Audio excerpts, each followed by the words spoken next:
It's a deal, and Keir Starmer wants you to know that this is a big deal. Britain is back on the world stage, working with our partners, doing deals that will grow our economy. Last year, Nigel Farage's party, Reform UK, cost the Tories dozens. Looks like Nigel Farage's party is hitting Labour too. But has Keir Starmer adopted the right strategy to deal with it? In a stunning political twist shaking the heart of Westminster, Sir Keir Starmer has just dropped a bombshell that could redefine the UK's election landscape. Known for his meticulous strategy and unyielding resolve, Starmer now faces a pivotal moment, demanding every ounce of his political acumen. With King Charles III's surprising move granting Nigel Farage an unexpected election foothold, the stakes have never been higher. So, could this be the turning point that reshapes British politics forever? Let's find out. Keir Starmer's Brexit. Betrayal. Just moments ago, Westminster was thrown into chaos. A decision quietly signed off by Keir Starmer has triggered political shockwaves across the UK. It's being called a bombshell, and for good reason. Starmer, the Labour leader once seen as cautious and calculated, has made a move that many believe could undo Brexit entirely.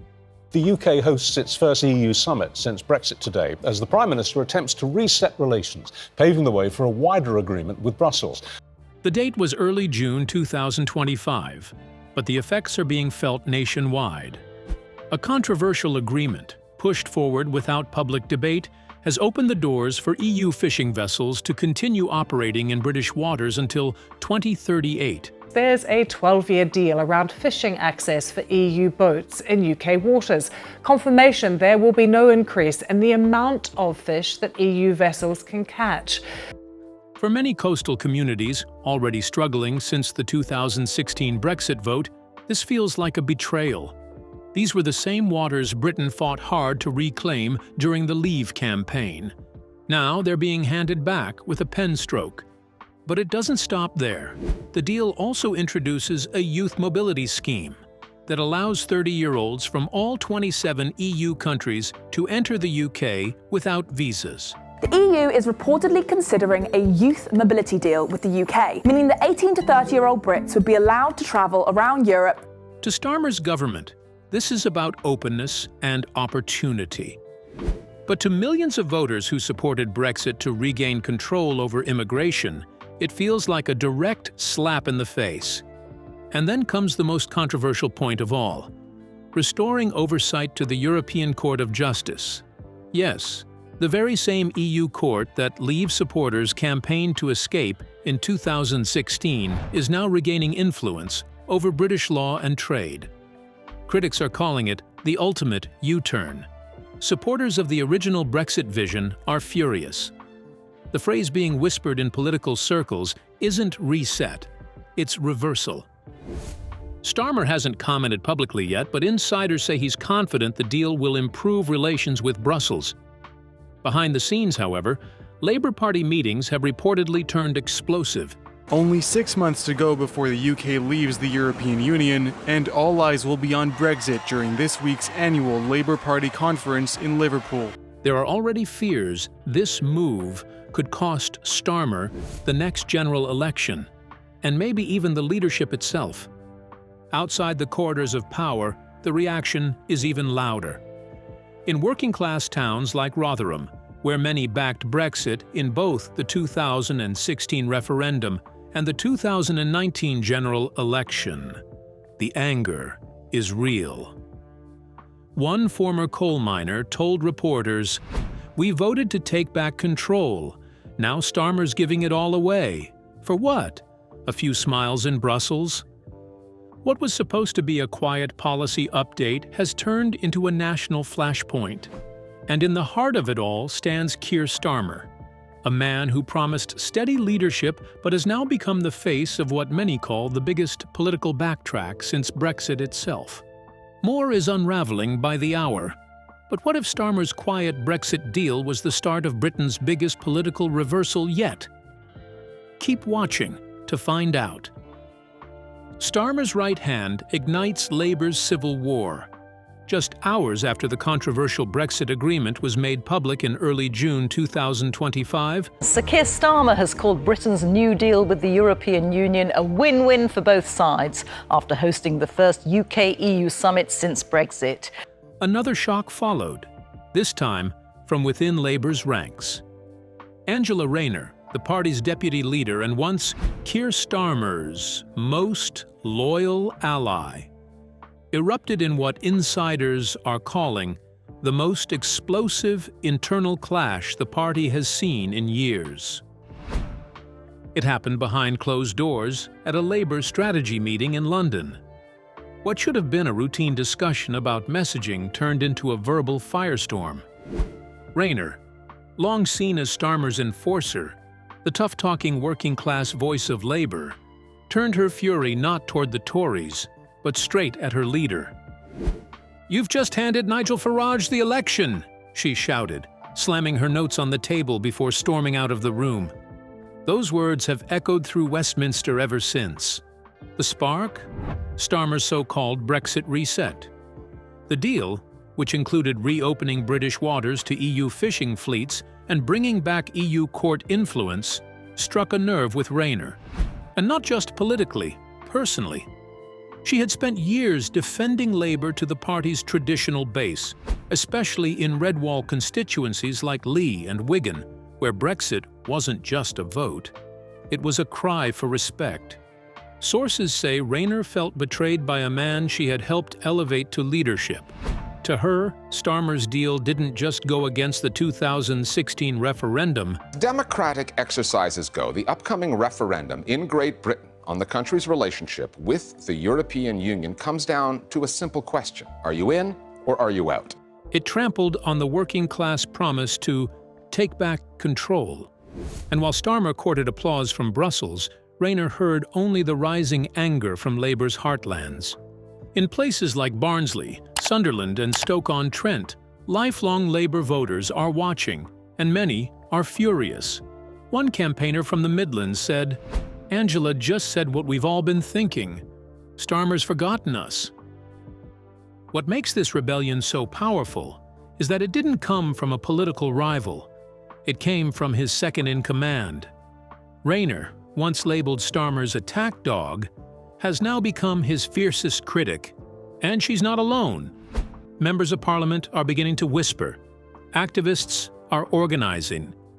The tension is turning into something far more serious. A leadership crisis that could split Labour from the inside.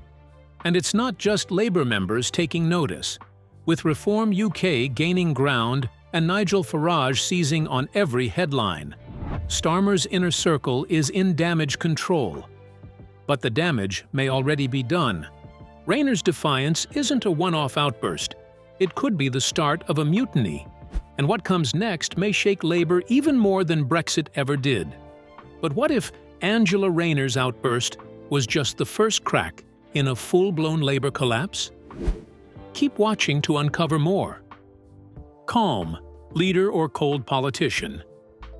As Labour's internal crisis deepens, the spotlight now turns to the man at the centre of it all, Keir Starmer. Calm, polished, and unshakable on the surface, Starmer has long been seen as the grown-up in British politics. But now, as the pressure mounts from every corner, people are starting to ask, is Starmer's calm really confidence? Or is it just cold detachment?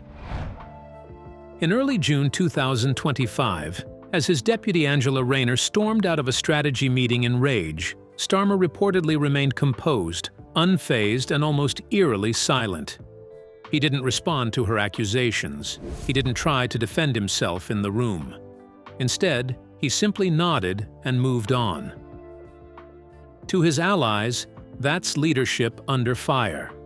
But to many critics, especially in Labour's traditional heartlands, it's proof that Starmer just doesn't get it. This is the same man who celebrated his Brexit reset deal by posting online that British tourists would now save 10 minutes at passport control in Europe. 10 minutes. That's the gain. In exchange for extended EU fishing rights, open youth migration from 27 European nations, and the return of EU legal influence over Britain.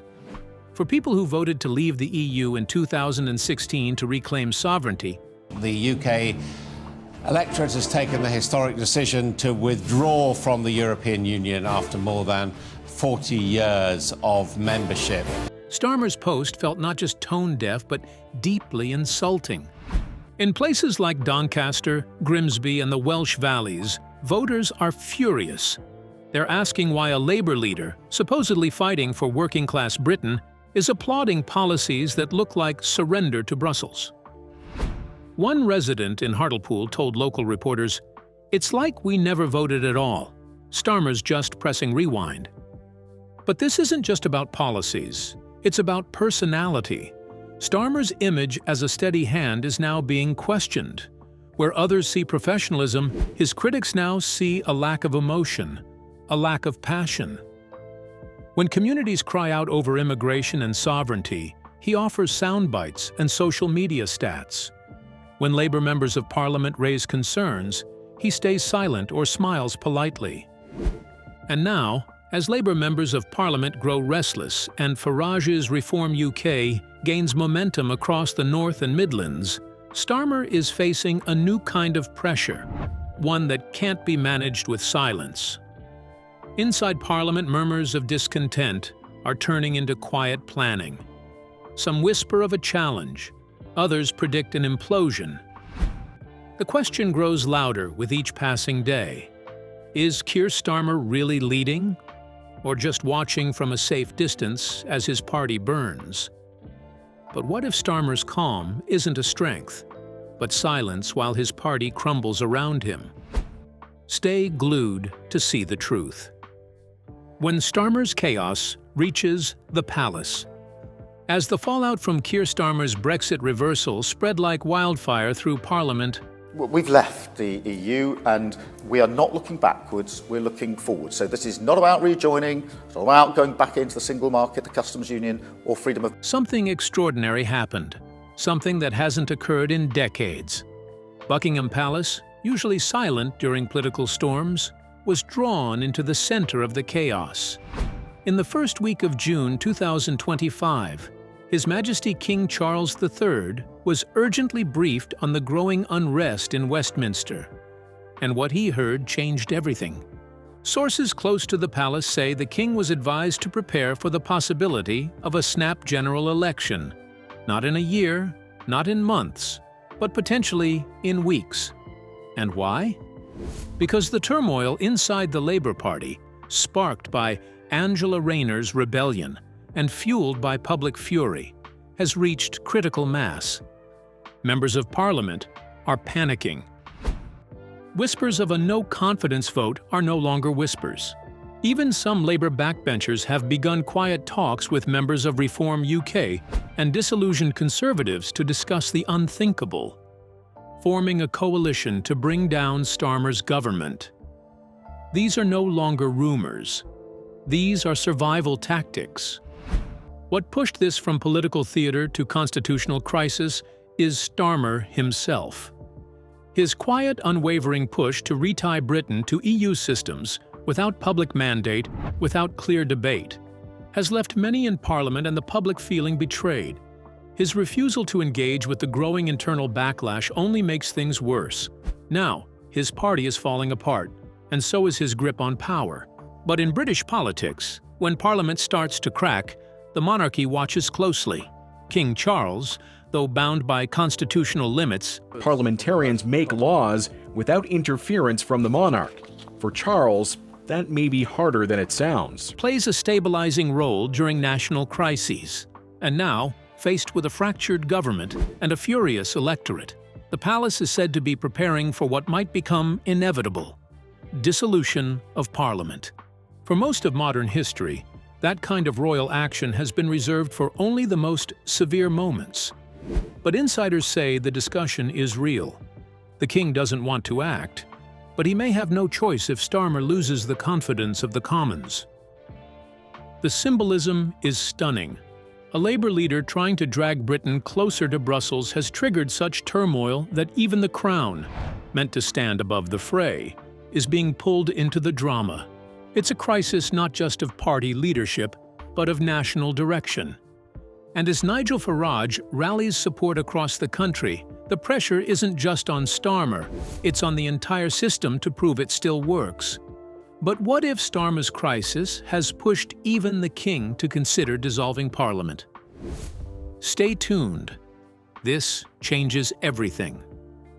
Starmer's missteps open door to Downing Street. As Labour fights to keep control and Westminster teeters on the edge of collapse, another figure has quietly risen from the sidelines. Nigel Farage, the man once mocked by the political elite, is now drawing crowds, headlines, and, increasingly, serious political momentum. And it's all thanks to one man's decisions: Keir Starmer. It's mid-June 2025, and the political map of Britain is shifting. From town halls in Bolton to packed rallies in Grimsby, Farage's message is ringing louder than ever. They sold you out. Now it's time to take Britain back. Again. His speeches aren't just gaining applause. They're tapping into a deep, burning frustration felt by millions of voters who believe Starmer has reversed everything they voted for in 2016, and again in 2019. The so-called Brexit reset hasn't just revived Farage's platform, it's supercharged it. While Starmer tweets about passport control time savings and quietly shakes hands in Brussels, Farage is walking through working-class towns that once wore Labour red like a badge of honor. People here feel ignored, insulted, even deceived. Many voted for Brexit to escape EU oversight. Now, thanks to Starmer's New Deal, the European Court of Justice is back in the picture. EU fishing boats are returning to British waters, and immigration rules are being loosened, all without a public vote. One Reform UK volunteer from Teesside put it simply: Starmer's trying to sneak us back into the EU, piece by piece. And we're not stupid. We see it. This isn't just political commentary. Polling numbers are shifting rapidly. In overnight surveys, Reform UK is now polling neck and neck with Labour in several former strongholds across the Midlands and north of England. And insiders are warning: if an election were held tomorrow, Starmer wouldn't just lose, he'd be humiliated. But what's most remarkable is how Farage, long treated as an outsider, is suddenly the steady voice in the storm. While Labour and the Tories flail, he's offering clear, blunt, and consistent messaging. His tone hasn't changed, his position hasn't shifted, and that's exactly what makes him stand out in a sea of spin and backtracking. Keir Starmer, once the symbol of calm and control, is now being blamed for lighting the fuse that may bring the whole system crashing down. And Farage, who warned years ago that politicians would try to reverse Brexit when no one was looking, is now being hailed by his supporters not as a protest leader, but as a prophet. The bigger the backlash against Starmer, the bigger the stage Farage claims. And as the monarchy, the media, and the masses turn their gaze toward what comes next, one question grows louder by the day. Could the man once laughed out of Parliament be just steps away from walking into number 10? But what if the man once mocked as a sideshow is now the frontrunner, while Starmer takes the fall? Stay tuned. Keir Starmer faces the nation's wrath. Britain stands at a political crossroads, restless, divided, and on the verge of something it hasn't seen in decades: a mass rejection not just of a leader, but of an entire governing vision. As of mid-June 2025, the mood in the country has shifted from disappointment to open fury. From the windswept fishing docks of Newlyn, Cornwall, to the quiet, rain-beaten village halls of West Yorkshire, a common chorus now echoes: "We've been lied to." And it's not just fringe anger. These are the voices of ordinary people, former Labour loyalists, silent Brexit backers, small business owners, and first-time voters who say they no longer recognize the party they once called their own. The trigger? A deal that Keir Starmer hailed as practical and forward-looking. A modern arrangement with Brussels that promised smoother trade, lighter bureaucracy, and what he called stronger cooperation with Europe.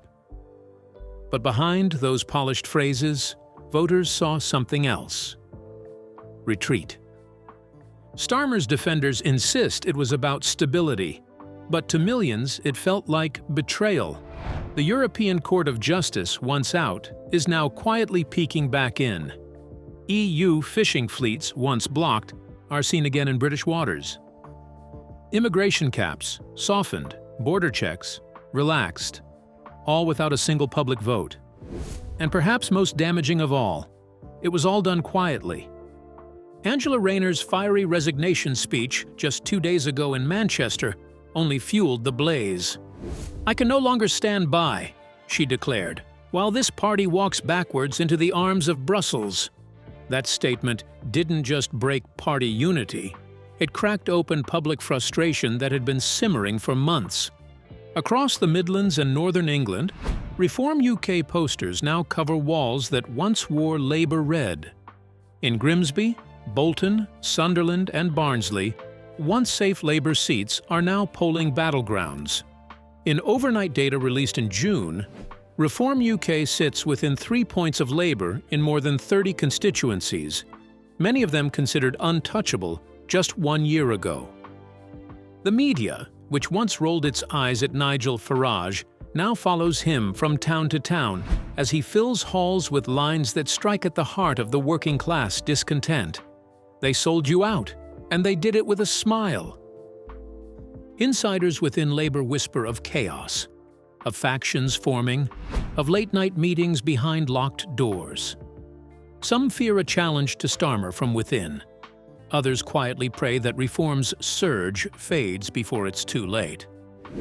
But what unites them all is the understanding that the tide has shifted, and the old political map no longer applies.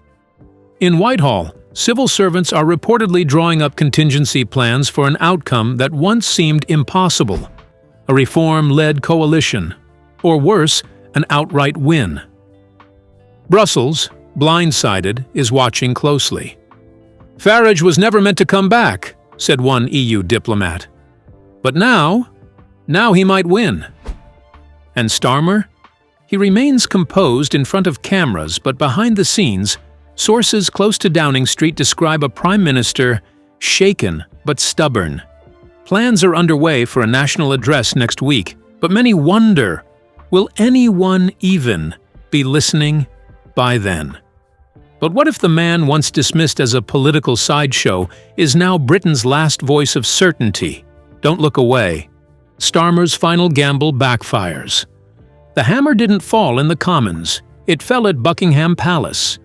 It was June 2025, and after months of swirling tension, the tipping point finally arrived.